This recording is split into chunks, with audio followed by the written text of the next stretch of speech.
When I need answers about anything to do with personal growth, I go straight to my mom and my aunt. Here they are, Priscilla Babin and Tina Gilliat with the sister sauce.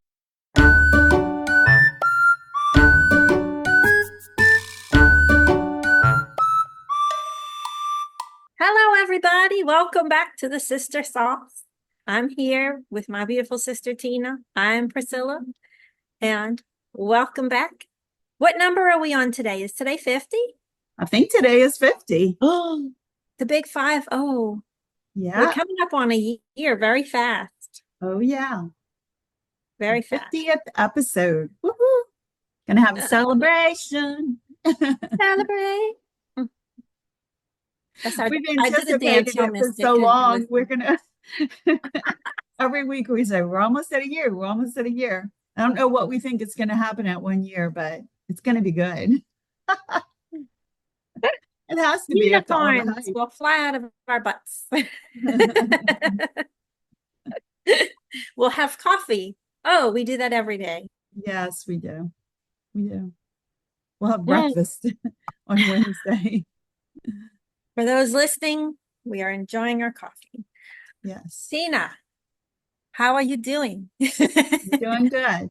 Doing good. I have some hot sauce. You want me to share it? I do. All right. So I hope this makes sense. I worked on how to explain it, but this is my thought. So do you know how, like, when you and I have a conversation about an area rug or um, whatever, right? Any kind of a product that we're interested in buying, all of a sudden we start getting emails about that, and all our Facebook posts that we see in our feed are about rugs or whatever, and we kind of laugh it off and we know that the phone is spying on us. But it also, as you know, in social media, when you click on certain types of posts, you see more of that. And you can tell it, show me less of this by clicking the little three dots to the top right of it, like on Facebook, and saying, I don't want to see this. Show me less of it, right? But for the most part, whatever you engage with the most is what you see the most. Facebook feeds you what they think you want to see, as do the other social media platforms, Twitter, Instagram, etc.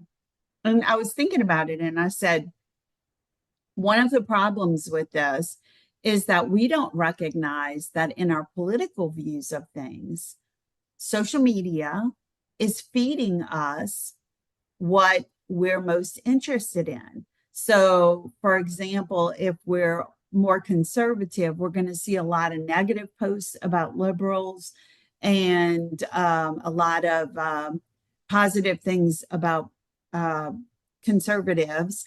But the flip is true too. If we're more liberal and we are focusing on posts that are supportive of liberal viewpoints and critical of conservative viewpoints, we'll see that. And what people need to realize is that if you really want to have a well-rounded idea of the political environment, the political elections that are happening and everything, and you want to really get a good look at a candidate, you have to go seek the information you want. So if there's a candidate that you don't like and you can't stand and you've heard a lot of bad about, you have to purposely go seek the good about that candidate in order to understand their entire platform. And if you don't do that, you're not well rounded with your political viewpoints. And so I just wanted to, it just dawned on me the other day because we were joking about some product. And I said, yeah, because I liked this particular thing, now I'm getting all these similar products. Whereas I'm not being exposed to products that maybe might be better than what I looked at because I didn't purposely go seek them. And then it hit me. It's like that with our news as well and our political exposure or exposure to political viewpoints. So it's just some food for thought, something that is a hot topic right now with the elections coming up, and we need to make sure that we do our research and seek out all the negative and positive about both sides. Because if you don't, you're getting that one-sided viewpoint that the media and that social media are handing you. Yeah, amen to that. That's Yep. so true. And if you want to, if I feel like to an extent our browser gets to know us too, Mhm. there's Yep. algorithms on everything. And so if you really want to get unbiased information when you do a search, if you use a Google Chrome browser on your phone or on your computer, there's a way to go into like a shadow mode where it's not connected to Yeah. anything, so it doesn't save stuff. And Yeah. quick tip, if you have Google Chrome on your phone and that's your browser, the way to do it is to click the little square that shows you all your tabs, and there's a little guy at the top that looks like a detective. It's like a little pair of glasses with a hat. That's your dark mode there if you want to look something up and not be tracked or not have it based on your other algorithms. So I don't know how to do it on Safari. Haven't played with Safari in a Yeah, while. I But was there's just looking ways, to I see if think. I use Safari mostly on my phone, and I'm in privacy mode. Mm-hmm. I don't know how I did it. So you have to look it up and figure out how to do it. But yeah, it's called in Safari, it's called privacy mode. I mostly use Safari. But I will say sometimes you don't think about how your phone is connected to your computer. And I Mm-hmm. don't mean like a literal connection, like it's Bluetooth or whatever. I mean that you probably have the same email accounts open on your phone as you do on your laptop or your Mm-hmm. computer. You probably have the same type of browser on both. Mm-hmm. And if you are a person who has logged in accounts and you're not using these things as guests, it translates from your phone to your computer. One time, one of our family members, I don't remember who it was, one of the less tech savvy people said that they were blown away because they had searched for something on their phone. And then when they got on their computer, it was on their computer. And I said, well, wait a minute. You were in Amazon, right? And you were searching in your Amazon account on your phone, but your Mm-hmm. Amazon account is logged in on your computer as well. And they were like, oh, okay, that makes sense. And And you don't sometimes make that connection. don't even get me started about cookies. This Because is you go true to a too. website and if you allow cookies, and like, I have a tendency to go ahead and accept that because so many times if you don't allow cookies, it makes it harder if you go back to find what you were looking for before. Like the cookies are helpful in some ways. So a lot of times I'll go ahead and accept that, but then it opens the door for them. A lot of places don't care if you opt in for email. They'll email you anyway. And I told you this, Tina, I did a search on my phone, should have done it in privacy mode or whatever it's called, dark mode. I don't know what it's called on Google's, but the I did a search for a type of burial service because just it was something that I was curious about because I was listening to a podcast. They were talking about end of life stuff, Mhm. and they were talking about the differences in cost and the differences in environmental impact as far as cremation versus traditional burial and embalming fluids. And they were talking about all of the nitty-gritty stuff to do with burials. And they were talking about green burials or green, I think that's what it's called, green burial. Um, or green funerals, which is more environmentally, sound, types of ways of going about that whole stuff. But they were saying it's not available everywhere. Well, it made me curious. I'm not planning my own service right now or anyone else's at the moment. So I'm like, I just was curious if it's something that's available here in our area.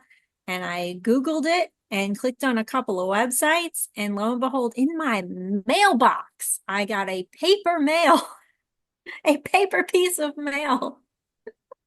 And it could have been because, I was dealing with funeral services a couple of years ago at this time, but I don't know. It was from one of the places that I did Google. So maybe I really think, those cookies, they ate my cookies and now I'm getting stuff Crazy. in the mail.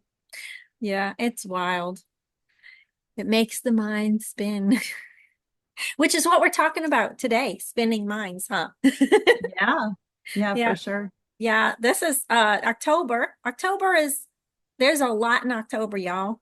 Last year at this time we were talking about breast cancer awareness and checking your ladies, and we want to fully remind you to do that again. Do that every time you go in the shower, check your ladies. But you got to know about what we're talking about today.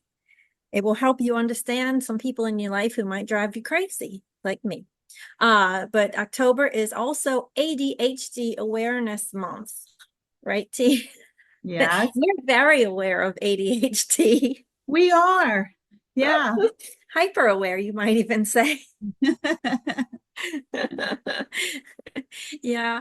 So every year, I'm going to read this straight from the ADD.org ADHD awareness page. It says October is ADHD Awareness Month. Every year we dedicate this month to shining a spotlight on attention deficit / hyperactivity disorder, ADHD, celebrating the resilience, challenges, and triumphs of those affected. This year, we're calling on you to join in spreading awareness, offering support, and driving meaningful change. Well, we're spreading awareness today. Yep. And Tell we, you what. we did a lot of research, but we have so much personal experience with this because pretty much everybody in our family is ADHD or ADD. But for those people who aren't familiar with it, I'm sure you have people in your life who exhibit the symptoms, but attention deficit hyperactivity disorder is a condition that affects people's behavior.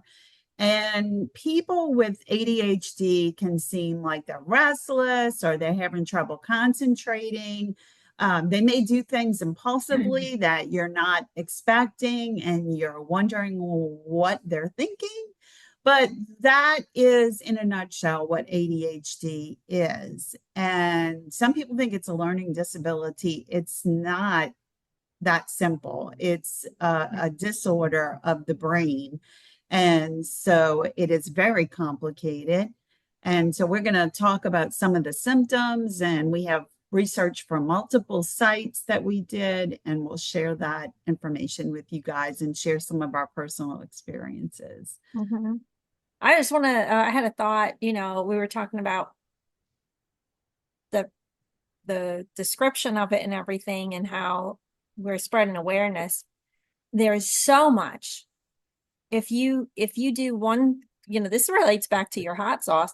If you do one search on any social media page for anything to do with ADHD, you will be inundated with posts about ADHD and posts from people with ADHD about ADHD and posts from scientists about ADHD. You will be flooded with it. You like one post about ADHD, you will get a ton of ADHD posts. It's not like there's not awareness. It's like the thing for me about today, what the main thing I want people to get out of this podcast today, if you're listening, is that this is not a trend.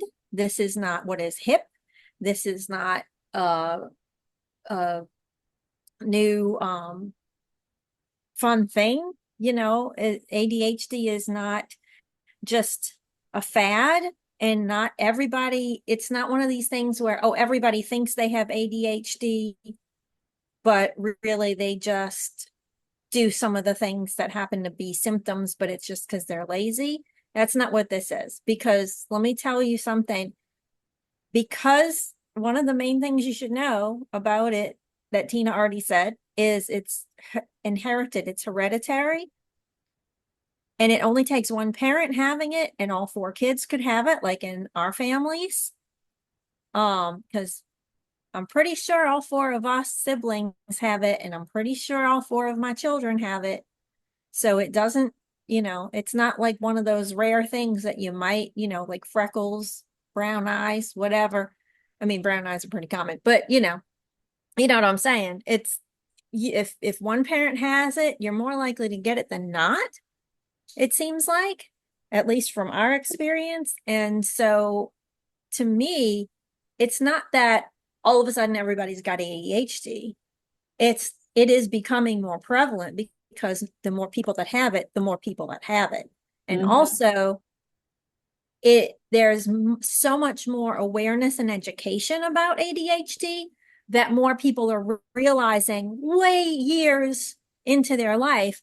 I had ADHD this whole time and I never knew, because back when I was a kid, they didn't know what it was. They just thought I was a daydreamer or a procrastinator or lazy or wild kid needs a patch, And so that's an inside joke, because one of the members of our family used to have a patch for their ADHD. I'm not going to name any names. And when they would get a little wild and crazy, we'd say that kid needs a patch. But so that's my high horse, my soapbox. I am stepping down now from my soapbox. Well, this is something that I found when you started talking. I actually Googled because I knew I had read somewhere some statistics relative to ADHD. And oddly, you know how AI gives you a response now on the different browsers, and the AI responds to me because I just Googled like how many kids or what is the percentage of people who have ADHD, right? And it came up with this thing that said like 6.8%. And I thought that's too low. That's impossible. Right. So I found an article on Forbes though, and Forbes says around 6 in 10 US, that's 60%. US children with ADHD have at least one other. Now, that's not 6 in 10 children have ADHD. It's 6 in 10 children that have ADHD also have at least one other mental, emotional, or behavioral condition like anxiety or depression.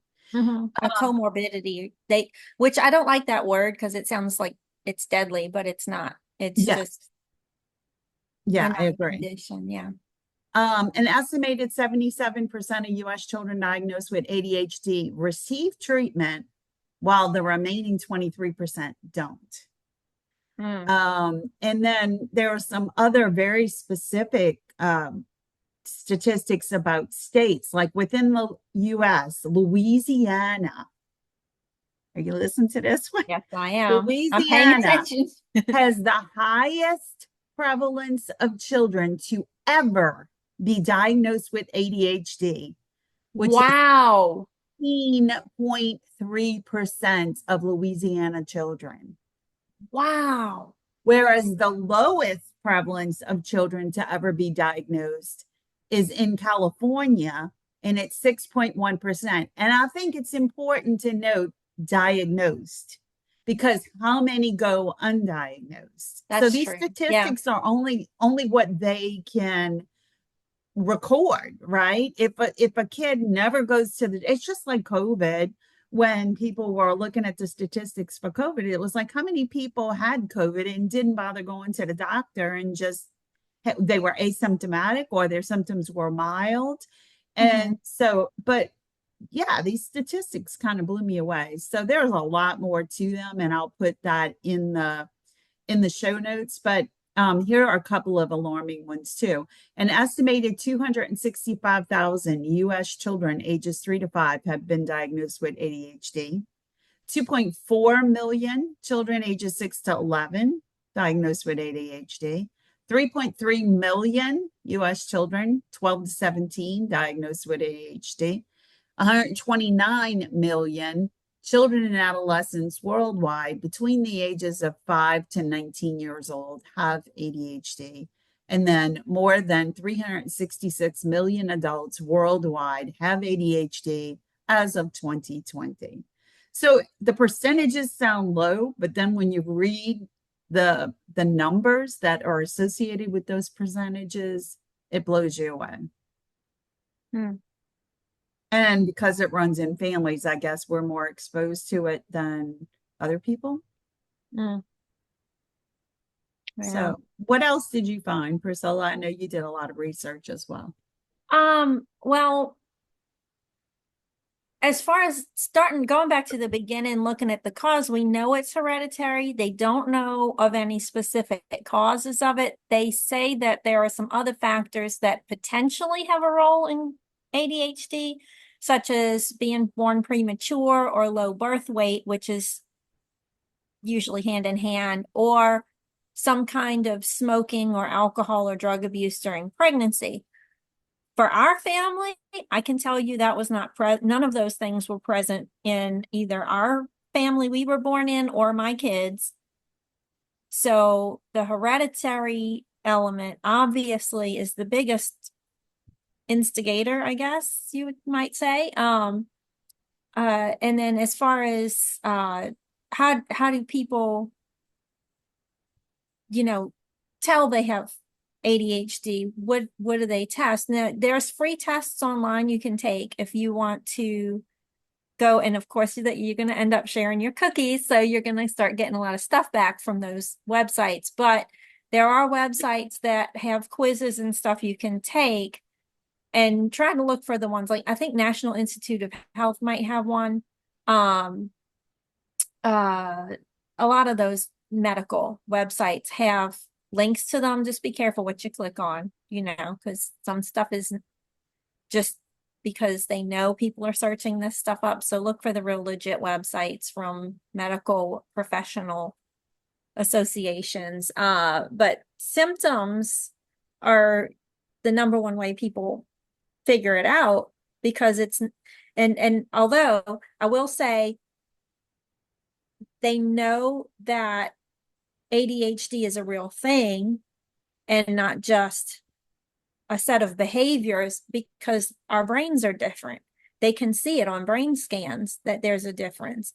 And some of the symptoms everybody knows: inattentiveness. Everybody knows the joke about, the person with ADHD having a conversation and going, "Oh, look, a squirrel," everybody's heard that one. And then there's the hyperactivity or impulsiveness that we talked about already, where, just overrun with energy, or doing things a little bit, without thinking, or especially as you get older, it'll be making purchases you probably shouldn't.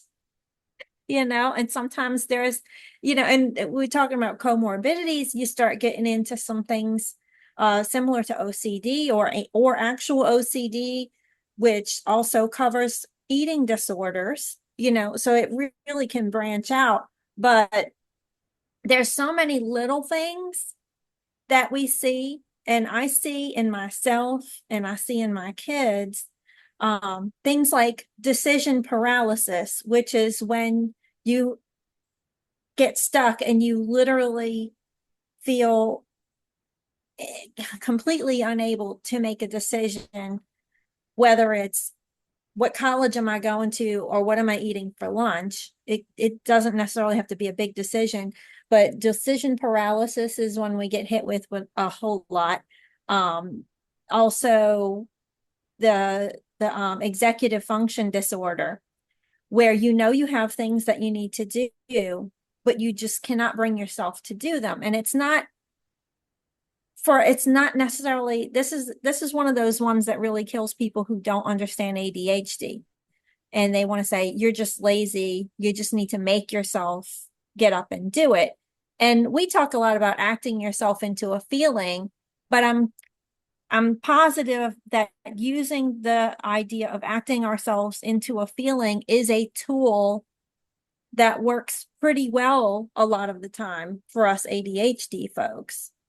And it sounds just like saying, well, just do it, but it's not, because you really it's a mindset thing, getting around that executive function disorder. You have to find a way around it because you can't get through it. It's like the stupid bear. It's a hill. We can't go over it. We can't go around it. Yeah. But we can get around the executive function disorder sometimes, not every time. There are some days where I'm doom scrolling on my phone because I can't bring myself to fold the basket of clothes. Mhm. And it doesn't mean it's never going to get folded, but in that moment, it's not happening. And that's one of the reasons why for kids in school, especially, it can become, a lot of people think it's a learning disorder because they're struggling in school because that's one of their major symptoms. But it doesn't have to necessarily be, one of their major symptoms, and it might not come up all the time, so it might not be an issue for them. Some other stuff like clumsiness, sitting weird. I know these all sound crazy, but if you watch if you're in any group of people who all have ADHD and you watch them all sit down, they're not all sitting with their feet on the floor and their back upright. Posture is a big problem for us because we have to put our feet somewhere else where either one foot is up under the other leg, we crisscross applesauce, we cross our legs, we put our feet on the table, we scrunch up put our feet up on the chair and pull our knees up. I sit constantly when we go out for breakfast, and Tina can attest to this. I'm constantly complaining, oh, my foot, because I'll pick my heels up and rest them on the little bar under the chair, and then my feet go numb. So, because I'm old, and that's what happens. But there's all these little weird things, and it's almost an endless list. So if you're really curious about what the symptoms are and you starting to wonder about somebody you hang out with, go get yourself into that loop of stuff on social media and you'll start to see all these crazy little things. And in particular, I wanted to note, there's one, I wrote myself a note so I wouldn't forget. And ADHD presents itself differently. They say that there's 3 different types. Really, it's 2 types. There's hyperactive and impulsive, or there's inattentive, or you can be a combination. But it looks different among different people because, like Tina was saying before, you might be functioning at a different level than somebody else. And also, for example, like in our family, everybody's pretty intelligent. All 4 of my kids have gone to advanced studies schools, and Livia is a very intelligent young lady. It has nothing to do with intelligence. A lot of times kids with ADHD and adults with ADHD are able to function really well because we're able to mask our symptoms or find coping mechanisms around them. Mhm. And we're going to talk about myths in a minute, but I want to say, just when we're listing symptoms, in women in particular, this is a little fun fact. In women, ADHD looks more like headaches, stomach aches, anxiety, indecision, and than it does like hyperactivity and impulsivity. Wow. Ours is way more internalized. It's way more in the brain than it is in the physical body. I That's mean, it interesting. extends into Yeah. the physical body, but you don't see it. You don't see the manifestation of it the way you do as much in kids and boys in particular for some reason. And I can tell you, I have, with my 4 kids, it presents differently in all 4 of them. And so you have to, you don't treat the symptoms specifically. There's, we'll talk about how it's treated, but it's more, for ADHD is more about finding those coping mechanisms that work for you. And we obviously, for time reasons, we can't go into all the options, but I think those are some good things to know about, like the clumsiness. Forgetfulness is a big one. The you see people zone off, they zone out. Daydreaming. Yeah, the daydreaming. It's not that we can't, I guess it is that we can't pay attention, but they say, we can be inattentive, but we can also be hyper focused.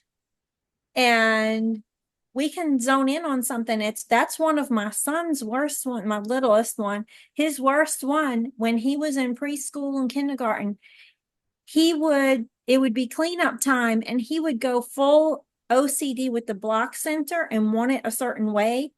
And his teacher could not get him to leave the block center. Mm. And that was one of his ADHD manifestations, So That sounds like Livia. Yeah. yes. She's like one extreme to the other with that kind of stuff. Yep. It's both. It's both. Yeah. I think, some of the things that you're sharing is why ADHD Awareness Month, where they're trying to educate people and put a real focus on it, is so important, right? And as you mentioned, there are a bunch of myths about ADHD, and we're going to debunk some of those myths right now. The article that we found that best debunked the myths is from understood.org. And this one you already mentioned, Priscilla. A lot of people believe, this is the first myth, that ADHD is not a real condition. But as you mentioned, thanks to these brain scans that they're doing, and they're looking at the brain and seeing how it's different in an ADHD person, and all the research that they have done shows that it is, in fact, a legitimate common condition in childhood. Millions of kids and adults have it in the United States. And research shows that it is hereditary, as you've already mentioned. So the brain development is different in an ADHD person than in a non-ADHD person. I don't want to say normal, because I don't think normal fits anybody. And ADHD people are certainly not abnormal. But if you have personal experience with ADHD, it's real. And we'll share this link to this website that also has some other resources that you can go look at that are amazing. What's another myth for us? Another one is that we just need to try harder, which I kind of touched on that. I kind of went crazy. I am so ADHD that this is one of the symptoms, is that we can really go on a tangent and we get so passionate about something that's the hyper focus kicking in, and we have this desire so much to share information about something we know a lot about that we can't be stopped. And it takes a real lot of self-control for me to shut my mouth when I get a lot of editing on the other end of the podcast. Yes. Yes. Thank you, Tina, for your editing skills. What do you get when you take two ADHD sisters and record a podcast? Oh my gosh. A lot of editing. That's what you get. And when they're middle-aged, a lot of hot flashes. Yeah. That's next week's episode. That's next week, y'all. Preview. Spoilers. Yeah. So yeah, you can't just tell us to just focus. It does not work. It's not that we're so strong-willed. It's that we can't. So yeah, you can't just tell us to try harder. That's myth number 2. I'm moving on. Myth number 3, Tina, what is it? It's people with ADHD can't ever focus. And that is a myth. It's true that they have trouble focusing, but if they're really interested in something, this is the thing that used to drive me crazy with my kids, because I would say, how can you not sit through this educational process that we're trying to learn something, but yet you can play that video game for 3 hours straight without blinking, right? It's, if they're interested in something, ADHD people can focus on it intensely, and that's called hyper focus. And some kids with ADHD get distracted in class, but can't pull themselves away from a game they're playing. And I just said that, right? That's exactly what happened with my kids. Adults may have trouble focusing on parts of work they find boring, but they pour themselves into aspects they really like, which I think definitely is manifested in in me and you as well. I tend to put off things like paperwork for insurance companies, but I'm all about jumping on and deciding to do another podcast or another this or another that if it's creative and something I can really sink my teeth in. And so, yeah, that is myth number 3. We can focus sometimes. Mm-hmm. Mm-hmm. Yeah, I just want this is here comes my ADHD. I feel the need to interject because we're talking about how people can't focus, but they on one thing, but they can on another. There's a reason, scientific reason behind that one that I can tell you. Dopamine. Dopamine is a neurotransmitter that's made in your brain. Your neurotransmitters is what is all about. ADHD is all about how your neurotransmitters work. And I'm gonna take a little step back real quick about what causes ADHD. There's a step in between, which is what causes the symptoms of ADHD. And it is because our neurotransmitters don't function the same way as they do in neurotypical people. And the way it was described to me by my mother, who read an article, 20 years ago about this, scientists discovered that what happens, and I'm explaining to everyone like they're in preschool. Picture a roadmap in your mind, a whole bunch of, not a map necessarily, but picture a environment where there are a lot of intersections and roads, and there's no stoplights, no stop signs. It's all just free range, wild, anything goes. Okay. Nothing to regulate the traffic. That is the ADHD mind. There is nothing to regulate the traffic. So the neurons crossing the synapses at random, and traffic will get piled up, or it will be speeding along out of control, or there'll be crashes because you don't have anything to regulate that traffic. And treating ADHD, whether it's using natural herbs and supplements and things, or if you get a prescription medication, those things we use to treat the brain to help with our ADHD act as a little traffic cop inside your brain, helping to regulate that traffic. So going back into where we were at, and I mentioned dopamine. Dopamine is a neurotransmitter that's made in your brain, and it's your reward. It rewards your body, and it aids in a lot of your bodily functions and your memory, your movement, motivation, mood, attention, all kind of stuff. And whether your levels of dopamine are high or low is actually, this will kill you, associated with diseases such as Parkinson's, restless leg syndrome, and ADHD. So, but dopamine is something that is craved by the ADHD brain. So a kid playing a video game is feeding their mind dopamine, and their brain might not see this educational process as something that's going to feed that dopamine. And they probably wouldn't even be able to focus on that educational process if they're not fueled with that dopamine first. So that's my perspective on that situation. The game or the classroom. Well, you when you brought up the dopamine, I immediately thought of Parkinson's because mom has Parkinson's and she takes carbidopa levodopa, which is dopamine. That's right. That's to increase the dopamine. And and mom was always believed that she was undiagnosed ADHD, and we believe that is true of her as well. So very interesting stuff. What's myth number 4? Number 4, thank you for getting me back on track. Sometimes you need a whole sister to help you, not just medication. All kids with ADHD are hyperactive. Well, we kind of talked about that already.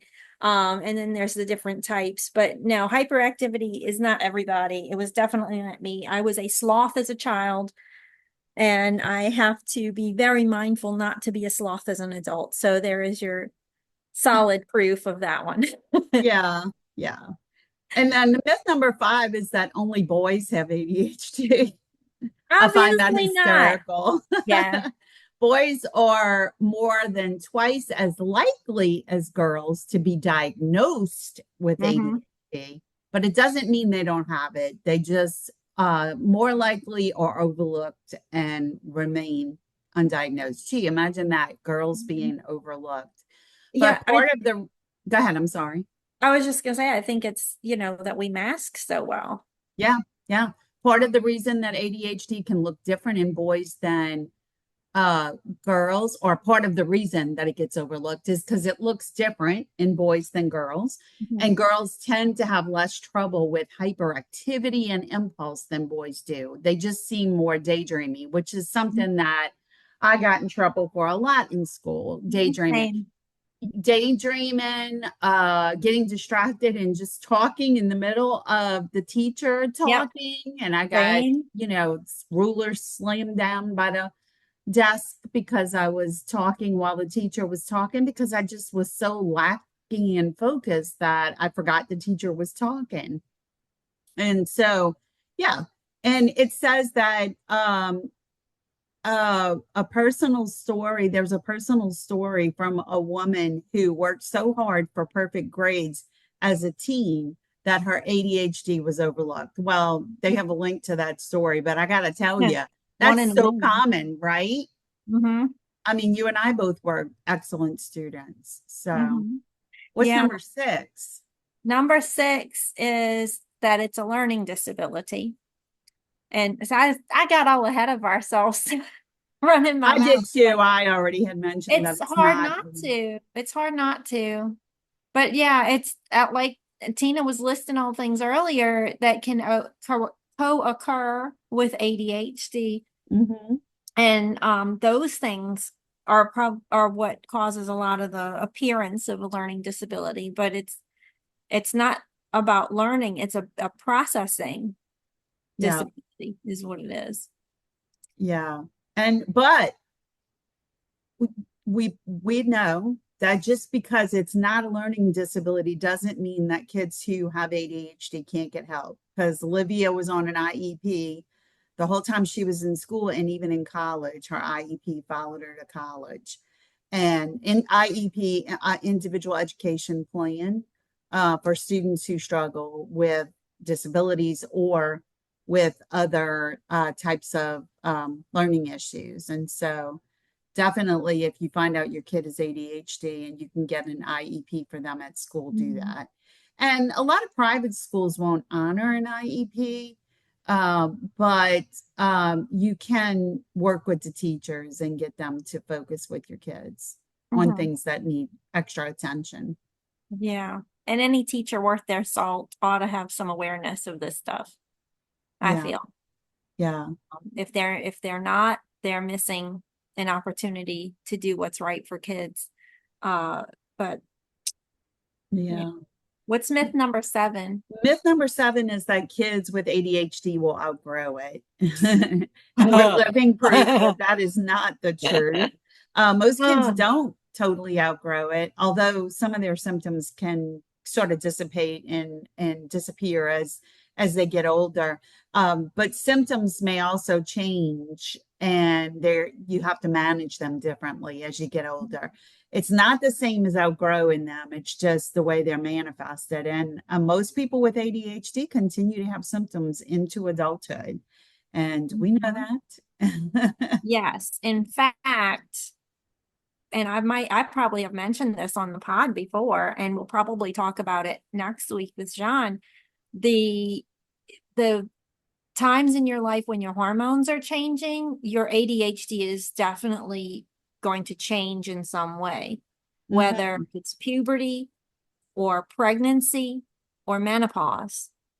or if you are a person who takes hormones for whatever reason, your ADHD is going to change. And dropping estrogen levels cause a lot of women to find out when they're in their 40s and 50s that they actually have ADHD that was never diagnosed when they were a kid. And so, yeah, it's not a kid's disease. It's an everybody disease. And it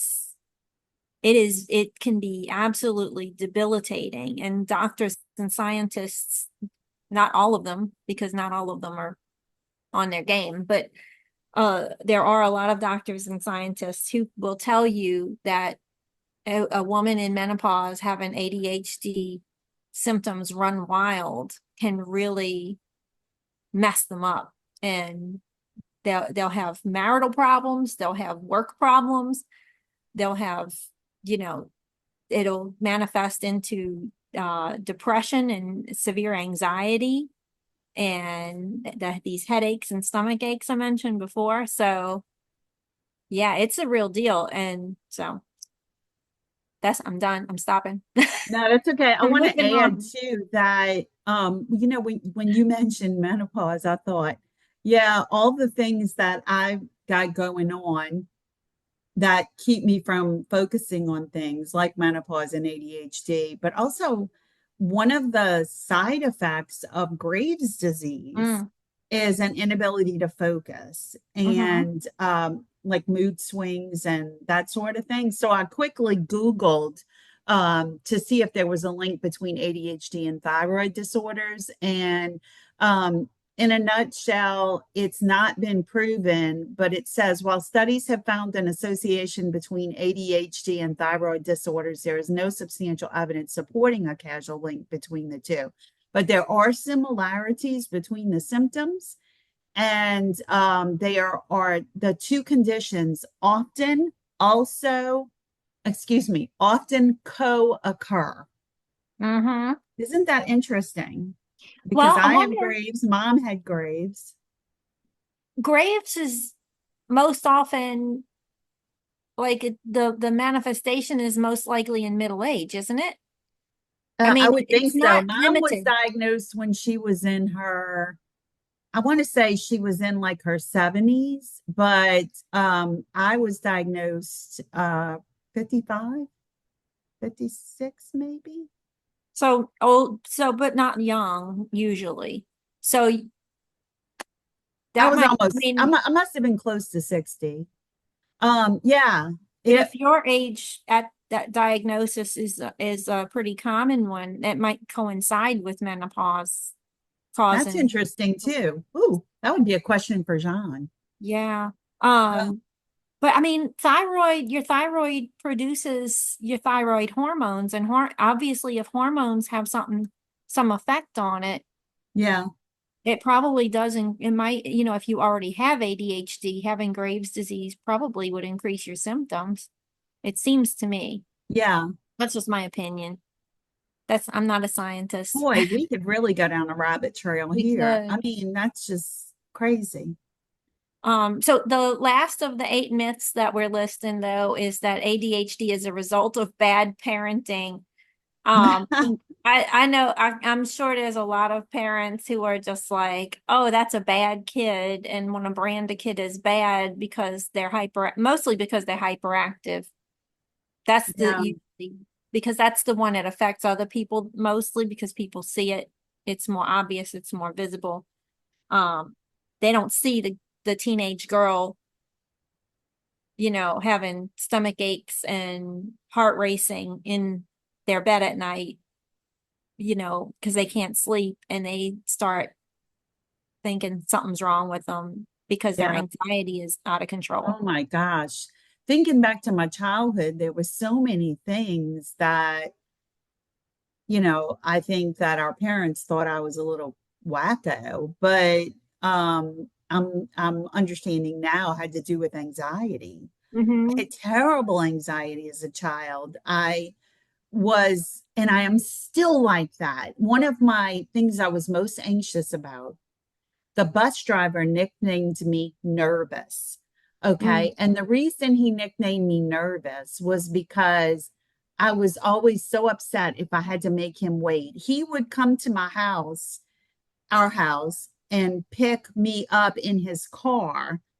And I would ride with him and his children, who were friends of mine, to the bus to catch the bus. And if I made Mr. Olfers wait because I was running late, I would get so embarrassed and be in tears almost. And he was just such a sweet man. And he would always say, "Don't worry about it. You're doing me a favor by letting me pick you up on the way to the bus because you're on the way to the terminal where the bus was parked." And he said, "I appreciate you doing that. And if you're running a little late because it's so early, I understand." And he was so kind about it. But I was so anxious about that. And I would have such anxiety over our grandparents getting sick and dying, and I didn't want them to die. And my grandma used to say, "You silly girl, I'm not going anywhere for a long time. Stop worrying about that." But I did. I had terrible anxiety about the kind of stuff. And I'm sure it was difficult for our parents to be patient with me sometimes because I would just come up with the craziest stuff. That brings up a thought. ADHD people tend to be more on the creative side than the analytical side.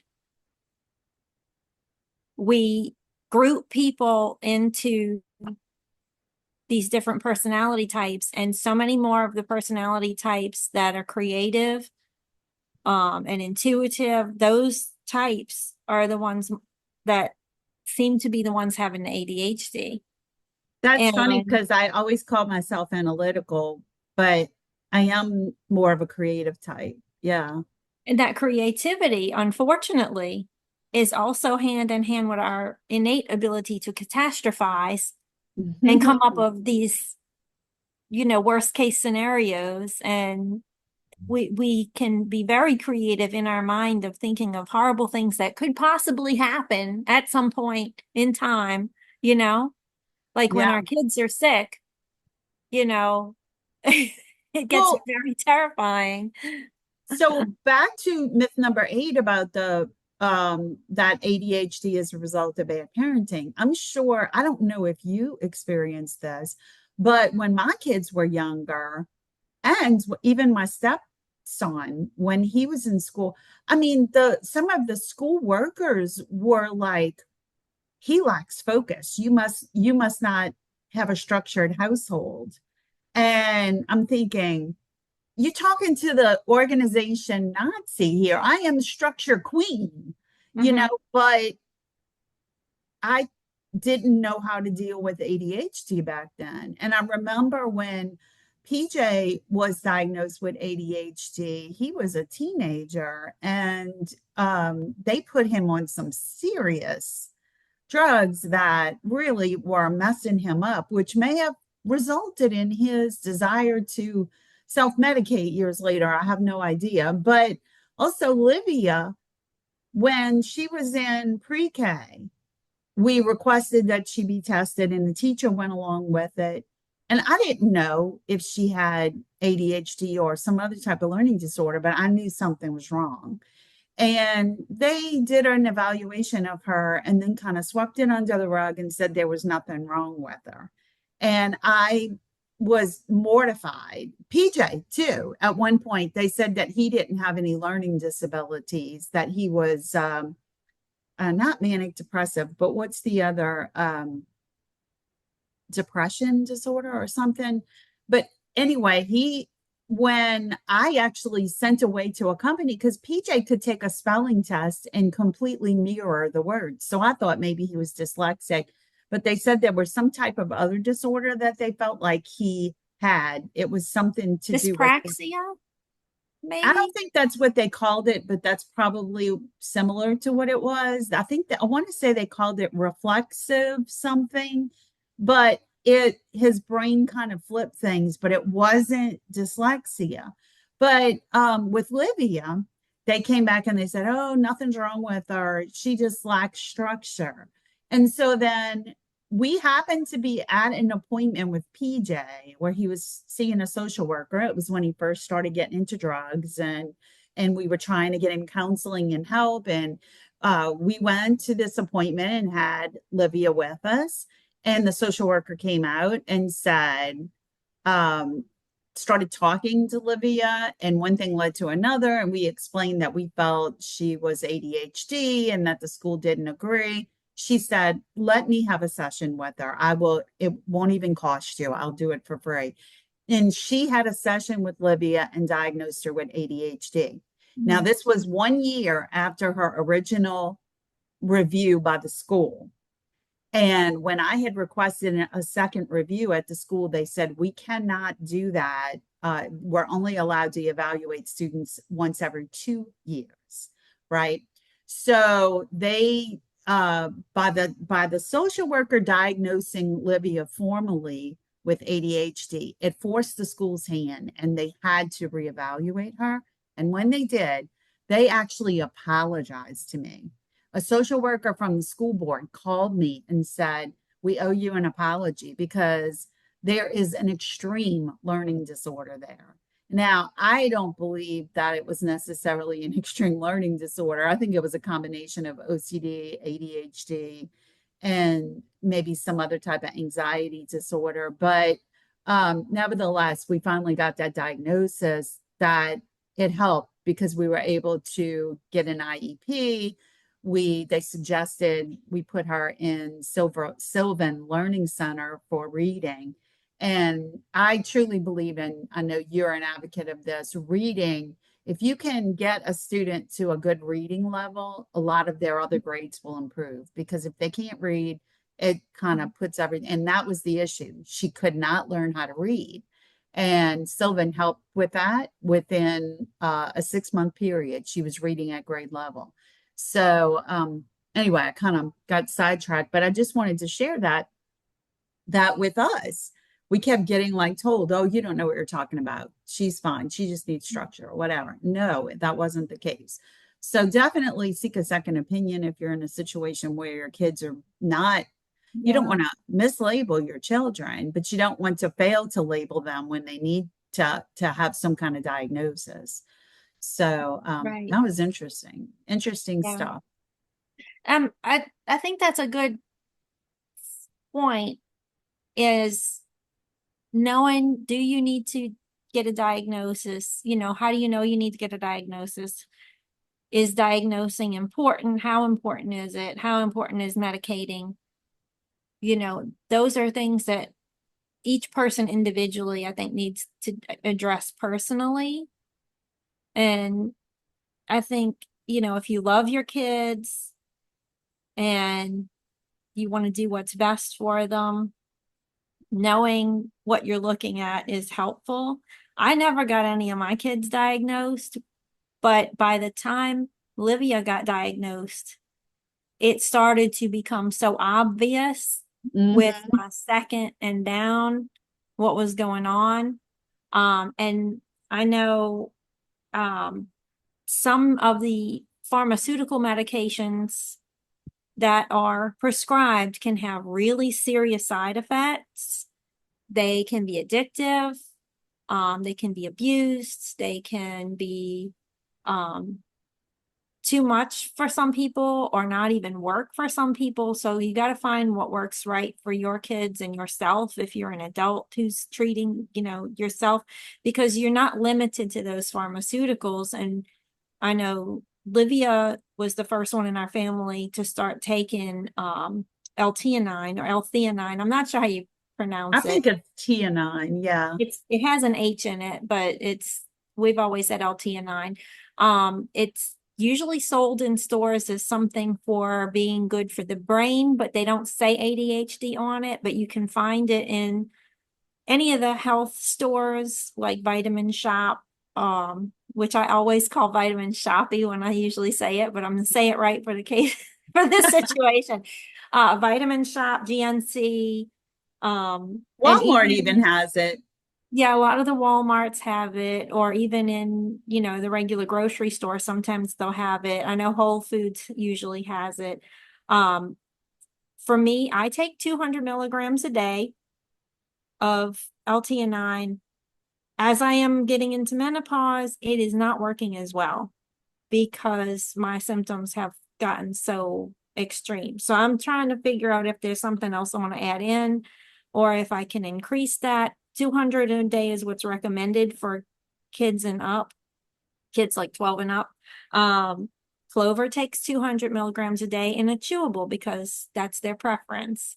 Joey doesn't like to swallow pills, and he doesn't like the taste of the chewables. So he does his own coping mechanisms, and he does not have enough of a problem coping that I have felt the need to get him officially diagnosed and do all of that stuff. He manages himself, but definitely he's in, in the middle of puberty kind of right now. He's at that age. And so I see more manifestations now. And every once in a while, I'm like, you sure you don't want to take some LTNine?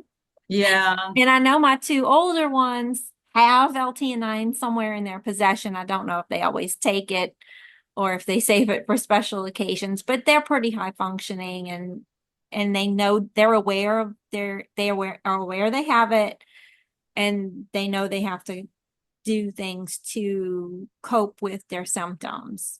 But Yeah. we are all entertained by all the memes and the videos and things that pop up, and we'll send them to each other. And if you're an adult and you want to get diagnosed, all power to you. I just have felt like I know what I have. I know how I want to deal with it. I know I don't want to go to pharmaceutical route. So it's not important to me to have a doctor involved if as long as I'm able to find what I need. And there's also fish oil, omega-3s, are good. There's a lot of things, and we're not going to go too deep into that because we'll be on here all Well, day. I wanted to share Olivia's experience with pharmaceuticals, Okay. just in case, because so as you know, Livia's adopted. And when Livia was first diagnosed, they wanted to put her on Ritalin or one of the other Adderall. Adderall, yeah. And I was nervous about it. And mom had read about these patches. And for the sake of me, I cannot remember what the name of the medication was, but it was a medication patch. And they supposedly had a lot less symptoms than so I'm giving away the whole patch story, right? That kid needs a patch. So Olivia I was didn't the know if one I that was wore allowed to say patches. so. No, it's okay. And we ended up like moving the patches around because you would put them on her back, lower back, and her skin would get irritated. So we would like move the patches from day to day so that they weren't in the same spot every day. And it was annoying and it would irritate her skin. But for several years, I believe, she did that. And then when she got old enough to swallow a pill, they put her on Adderall or one of those because we had gotten to the point that she did not want to wear the patches anymore. She was annoyed with the skin irritation and all. And when they did, she started having tics. Mhm. And they were terrible. And she would make these sounds. She kept clearing her throat. And it was just very odd, right? Mhm. And I finally went to the doctor and said, enough, she's got these tics. And he said, let's put her on an anti-tic medicine. No, you're not giving my child another drug to counteract the side effects of this drug. And I was adamant. And about the same time, and mom was the one that found out about the patches, and I asked them about the patches.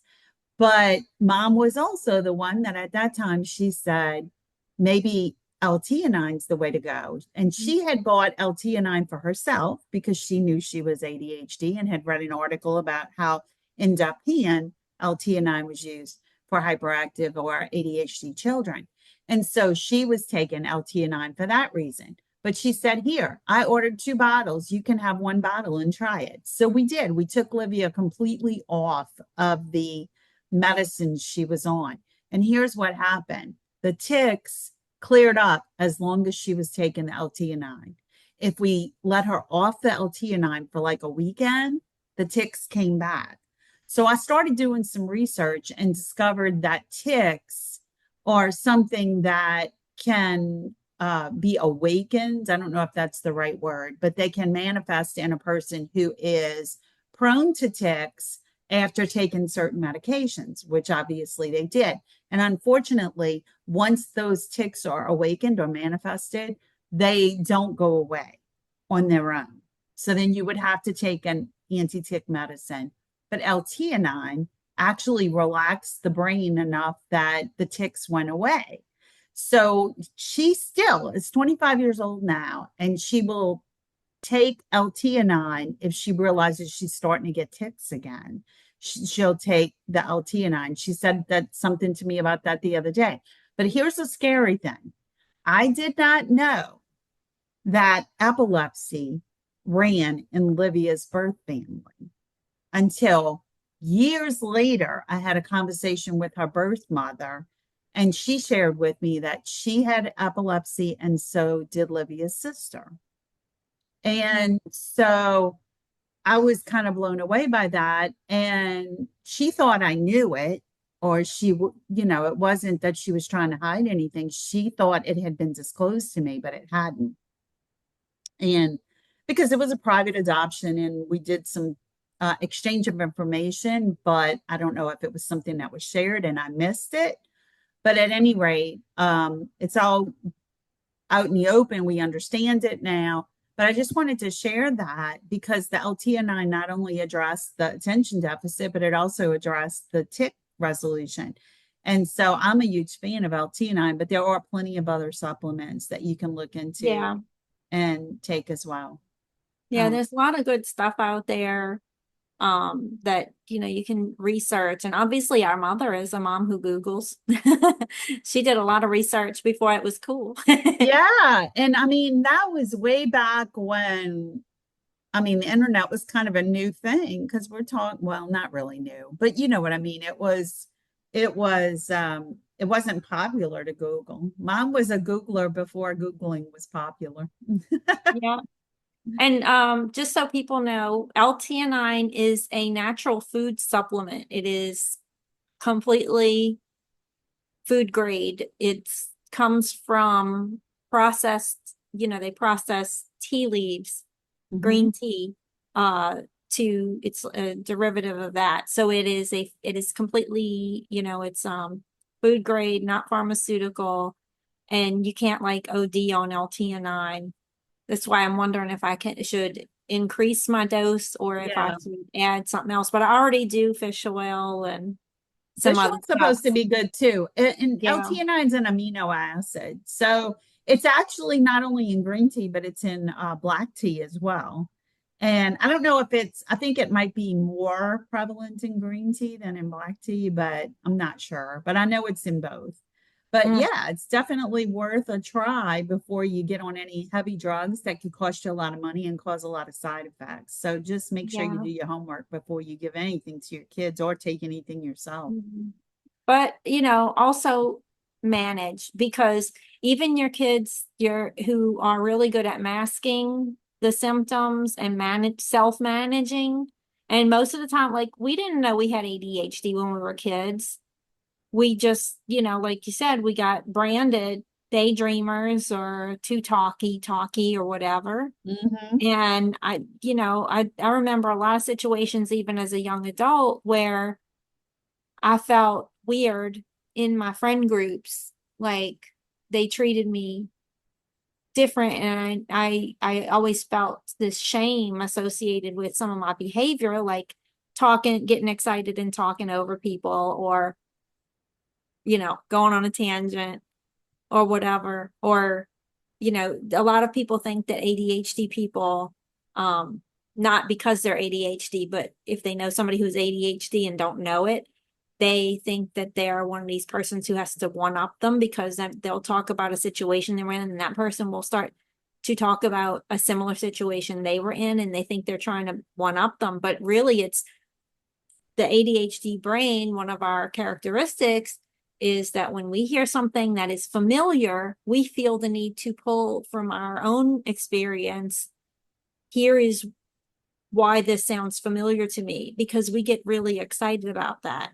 And now I really think that being a person who loves to search IMDb for who's on the TV show or the movie we're watching is an ADHD thing now that I think about it. Because we have this need to make that connection, you know? And that's that hyper, it's part of that hyperfixation. We get so excited about something that, you know, it makes us feel this connection to something. And so then you know, if your kids are, you know, they're just because you can't see it doesn't mean they're not putting in an awful lot of work that you can't see to compensate.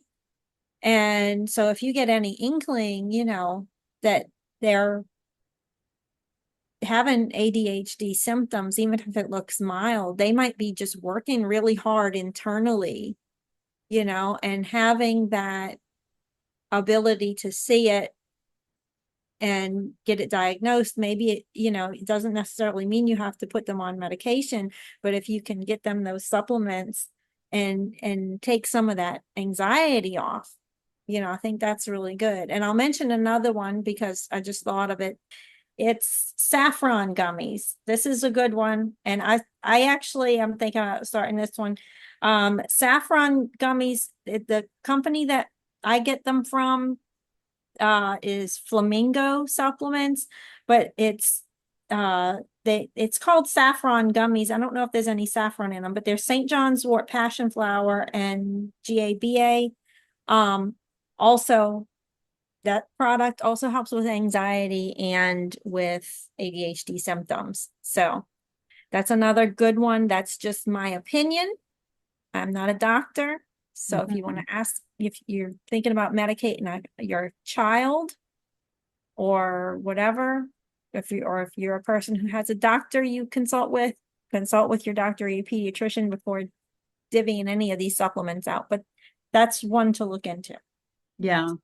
Well, I think we've done our part in sharing our stories about ADHD and also some of the information that we discovered in our research and brought awareness to ADHD. I think we were very thorough. Good stuff. Like ADHD people often are. Do you have any wisdom you can share for us to marinate on this week? I'm sure you do. I do. I feel like our stuff is so cohesive today. I feel like we really had some connection between our meat sauce and our hot sauce. And now we got some connection with our marinade as well, because you actually used the phrase in the discussion. You said something about not sweeping stuff under the rug.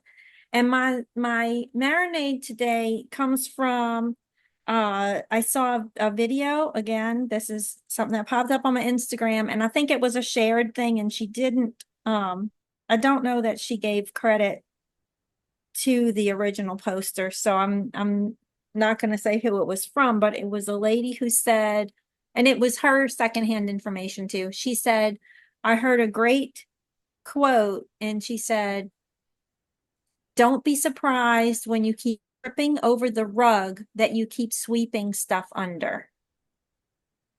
Or don't be surprised that you trip over the rug you keep sweeping stuff under.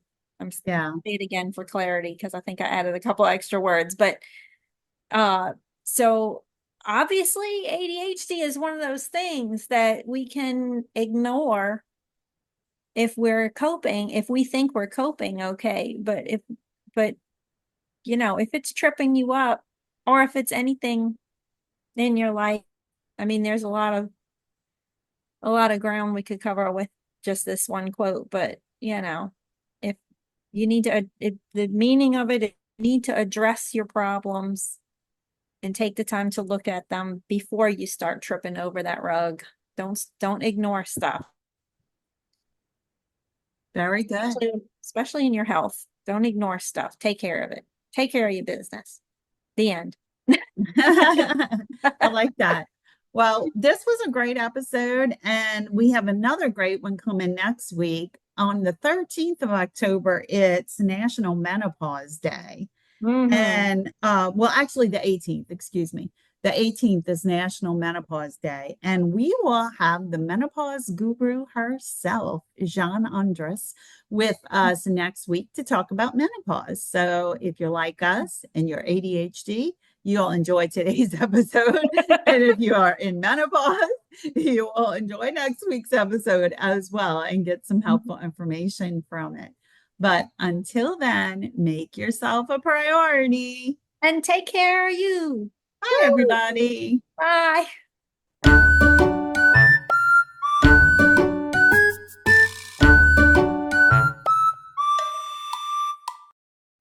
Thanks for joining us. Make sure you subscribe to keep up on all the latest sauce. See you next time.